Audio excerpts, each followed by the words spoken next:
Hey, I'm Jason Bullock, and this is LDI 2022, and we're here at the Battle of the Buskers.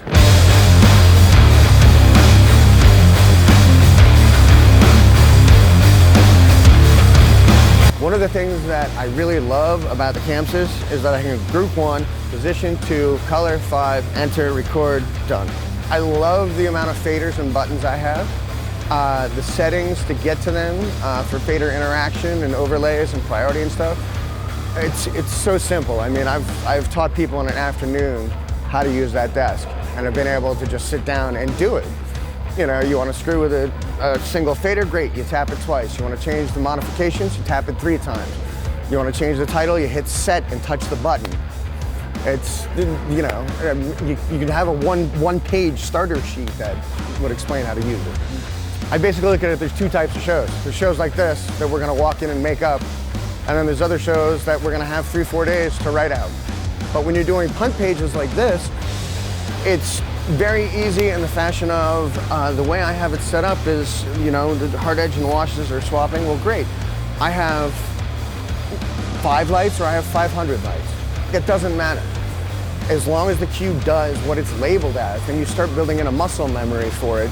So you're like, great, all right, so the and a 4 is coming. I know I should hit a strobe and let it go that half a second just to fill in those 2/8 notes. Now, whatever is in that cue, that doesn't matter.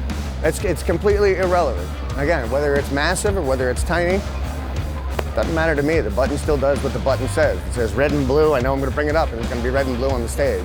I remember when I first got my first 300, one of the coolest things that I loved was I only had one screen, and I found, oh my goodness, I'm looking at the stage. I'm not behind a wall of touchscreens. Now, if you're just a programmer, fine. But if you're a designer and you're programming your own shows, you should probably watch what's going on stage. You know, and now you can use the external screens and everything else, but I don't want to set those up every day.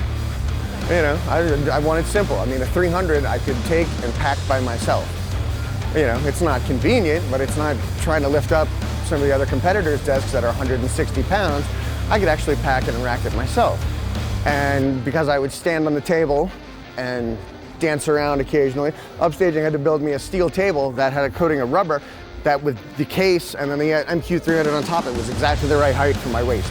So the whole table was built around that console since '09, right when it came out. In the first year it came out, because what, they did the upgrade in 2014. I got the first 2 in '09. Actually, I think when I sent my first maxi ring back at one point, they were like, dude, you bent the whole entire body and structure. I was like, well, I stand on it and jump. And they're like, yeah, well, we're not even sure if we can fix it because it's so bent. And I was like, it still works. They're like, yeah.